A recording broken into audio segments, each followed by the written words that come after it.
Now I want to get to our first speaker, our Take 20 speaker, Dwight Young.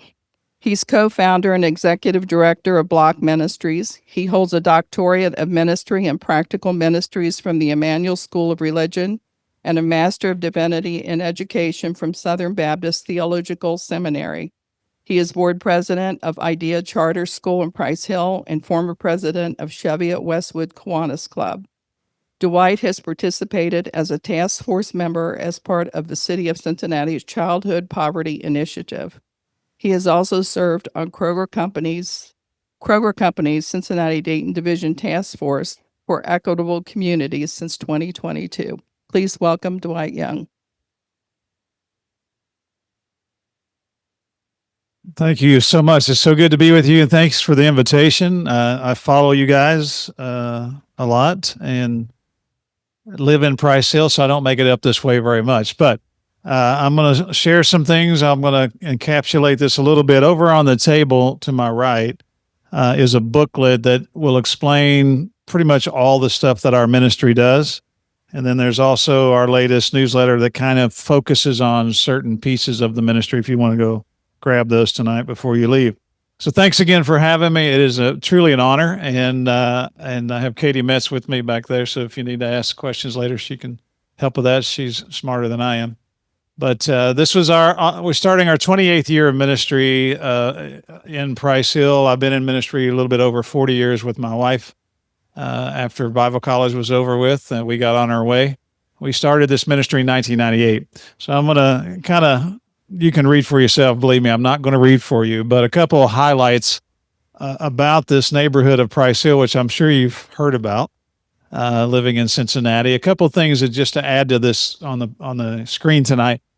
That area of Price Hill, east and west, particularly, has a 25-year, this came out last year, 25-year life expectancy difference than a neighborhood that's not in poverty. So you'll die 25 years younger in our neighborhood because of several things, but here are the top 4 things. Number 1, you can guess that, murder. That changes the age real quickly. Overdose deaths. Diabetes because of the food habits of those in poverty. And this one will probably surprise you, infant death. That's number 4. So babies in our neighborhood die at birth quite often because of the care they don't get from the mom or for the community. So those are 4 out of the top 10, and those are 4 actually that we really work hard on. Now, obviously, we're a faith-based ministry. BLOC stands for Believing and Living One Christ. I've been a pastor, again, like I said, since I was 20. But the point being there is that we do share Jesus. We do feel like, in our opinion, it's a very spiritual battle that we're in. It is a war. It is a war for womanhood, manhood. It's a war against our families. It's a war against, honestly, life itself. We're in a battle for marriage, for family, for honestly battles for education value, just taking care of one another as neighbors. We live in that battle every day. And so our ministry is big about the idea of how do we fight that battle. And we believe that Jesus obviously is the key. And we share that with everyone. That's a part of everything we do. So everything you hear tonight, we just want you to know the main thread of that is our faith. So I won't refer to that all night long for 20 minutes, but I will let you know that that's who we are. So we do live in the neighborhood as missionaries. We are missionaries in the city. There's about 50 of our team that live and serve in Price Hill. That's part of our agreement and our commitment is to live amongst our neighbors. And it has made a game-changing difference. That you can ask anybody for the last 27, 28 years, what made the difference of BLOC Ministries being in the neighborhood working, and why do you trust them? It's because we live next door to them. We go to the same stores they do. We shop at the same Kroger that they do. We walk our dogs. We raise our kids. I have 25 grandkids, one more on the way. 20 of them live in Price Hill with 4 of my children. And so they're growing up in Price Hill as a part of the neighborhood. That has a high value to a neighborhood that's hurting. And we don't have racial issues amongst our team and those living in the neighborhood. We don't really have disagreements, even though not everybody believes in Jesus, obviously, or not everybody wants help. But because we live there and serve there, it makes a difference to them, and they trust us and they like us, and most often they'll tell us, we love you being here. So I'm going to move through this a little bit. I'm going to share 4 or 5 target ministries that we do to help combat those 4 areas that we discussed a little bit earlier. Several years now, we do what is called EPO House, this hope spelled backwards. One of my staff came up with it. Don't blame me for that. But EPO. And so what this house is, we have 7 residential homes. 6 of them are in Price Hill. We have a boys' home and a girls' home for high school kids that are homeless, that are coming through JFS, coming out of 2020 juvenile jail. We work in the jails every week, both the women, men's, and the juvenile jail. And we actually take kids out at 14 and we raise them. And we help keep them off the streets. We've done this for over a decade. So we have 4 students on one side, 4 on the other side of this facility. There are staff that live with them full time. We become their family. We work with the city. We work with the police department. We work with JFS. We work with the state to help make sure we do this well. But we're pouring into their life. Most often, once they graduate from high school, we keep them with us until they either go through college or get some kind of vocational training through us, and they're on their way. We just don't dump them out on the street at 18. Guys, we get phone calls from kids when they turn 18 because their parents, their mom will say to them, you no longer have any value for me. I get no money from you. When you turn 18, you need to find another place to live. We take students that are just good kids like that. We get a lot of kids that aren't great and have a lot of trauma in their life and been in a lot of trouble, but there are good, I'm obviously in every kid, there's good things. You just got to find it and dig it out. So we take those students out of juvenile jail. We'll take them from homeless shelters. We'll take them out of trap houses in our neighborhood, multiple ways that we get these kids, also from the schools we work with. So EPO, you can read all that yourself. EPO is very important to our neighborhood. Every school that we work with in the neighborhood has an average of about 10% homelessness in it. So let's say Orler School has 600 kids. You got 60 kids in that school. They don't live on the street. They live house to house. They couch hop. They live in a buddy's house for a while, then they go to an aunt's house. So these are kids that are not functioning at all because they have no stability. So every school in our neighborhood averages about 10% of homelessness. That's a lot of kids when you have 6 to 8 schools in our neighborhood.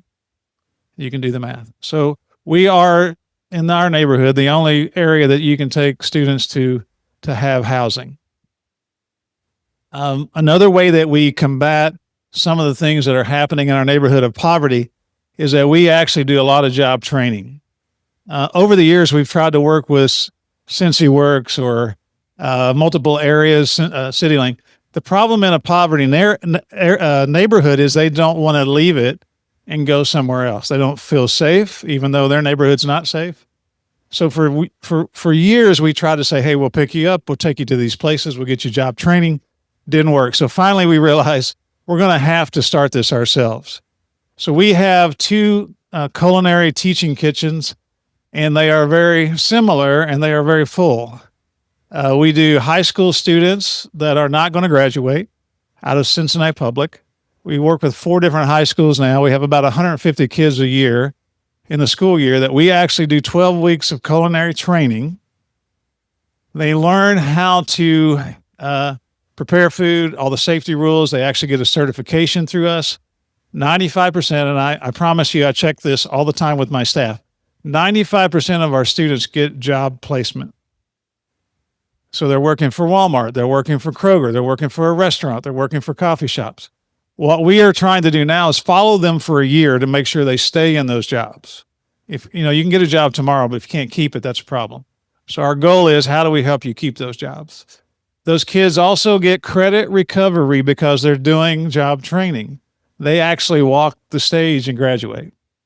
Most of our students walk the stage and graduate. 25% of our students are special needs kids that have been mainstream. We work with those kids. So multiple ways. We also teach adults. We also actually do elementary courses, and I got a couple more slides here. We have 2 different chefs, and they both are great at what they do in our neighborhood. But this particular chef, Chef Steph, she actually does elementary also classes with their mothers. This is where we're really combating this heart disease issue. We're teaching families how to cook, how to eat, how to take care of themselves, how to not just eat sugar and sweets and bad for yourself all day long, which creates health problems all their lives. So our culinary training kitchens not only train, but they actually teach a better way to live. So if you ever go down, this is in Lower Price Hill, 8th and State. If you've never heard of the roughest part of our area, it's called 8th and State. If you know anything about Price Hill, this shop is right on 8th and State. And it does some amazing stuff. It's full every day.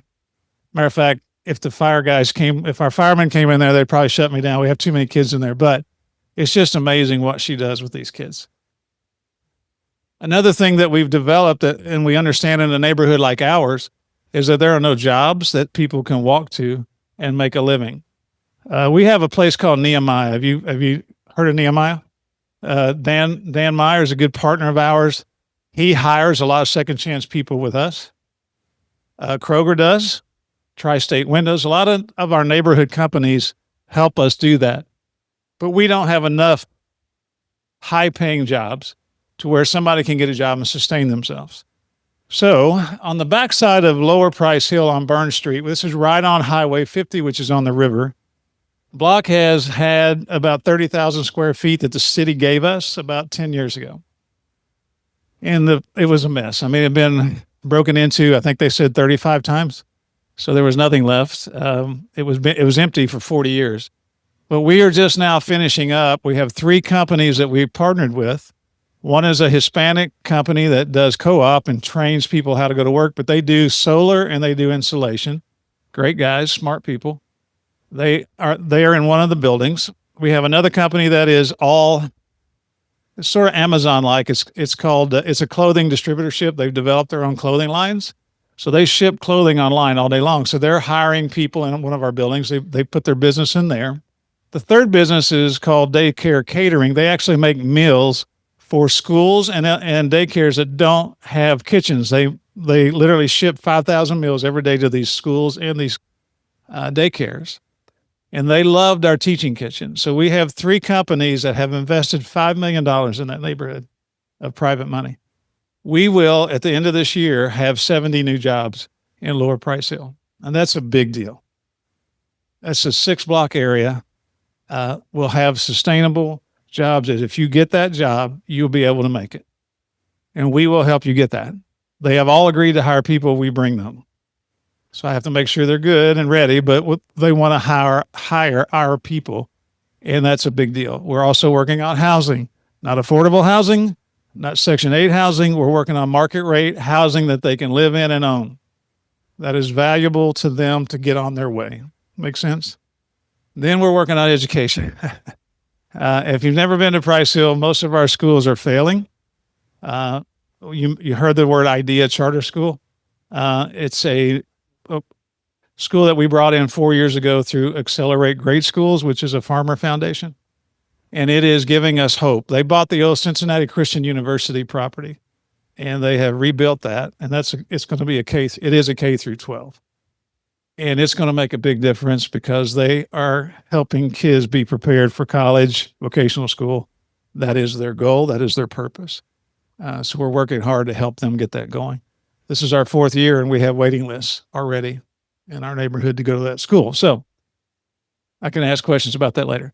All right. The last thing I want to share with you today is what we call Horses on the Hill. In the middle of Price Hill, we took over an old site that had Quebec Heights Elementary School.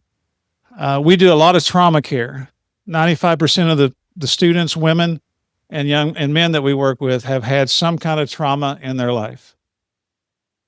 We do a lot of counseling and therapy to help those folks get on with their life. What happens, particularly with our young people in our neighborhood, if you have trauma in their life, you guys have heard these stories, they don't know how to do conflict management. That's why they pull out guns and shoot each other. You know, when I grew up in Kentucky, you'd yell at each other, you get in a fist fight, and you go home and you're best friends. That doesn't happen anymore. There's somebody usually with a gun in the group, and gunfire takes place. So our job in the neighborhood is how do we diffuse that? How do we teach a different way of life. When you are angry or you're upset or things don't go your way or somebody tells you no or there's discipline, there has to be a better way to live life. You can't make a neighborhood work that way. So we do a lot of trauma care. We work a lot with sex trafficked women. We work a lot with men out of prisons. They all are suffering from this trauma problem. So Horses on the Hill is actually a 10-acre plot in the middle of Price Hill. We took it over. The city gave it to us to use. We built a 12,000 square foot barn with an indoor riding arena. We have 7 horses on site. It's kind of the Holy Land. You wouldn't expect it. You're driving down one of our streets and all of a sudden here's a farm. We have a full farm on it. We have riding trails on it, but we work with up to 3,000 kids, women and men a year on this site to help them work through trauma using horses. It's pretty amazing how that works. We have a ton of counselors on site. We have actually rabbits, chickens, and goats, and now we have 2 cats. I'm sorry to say, but that's all right. Not a cat, fine. So I'm going to take a couple questions real quick. This is sort of a piece of what we're doing. We have 20 programs that we do. I'm giving you the highlights of some major stuff that is affecting our neighborhood in a great way and actually starting to turn it around after 27 years. But any questions real quick? No? Yes? Just a second. He's getting. Oh, okay.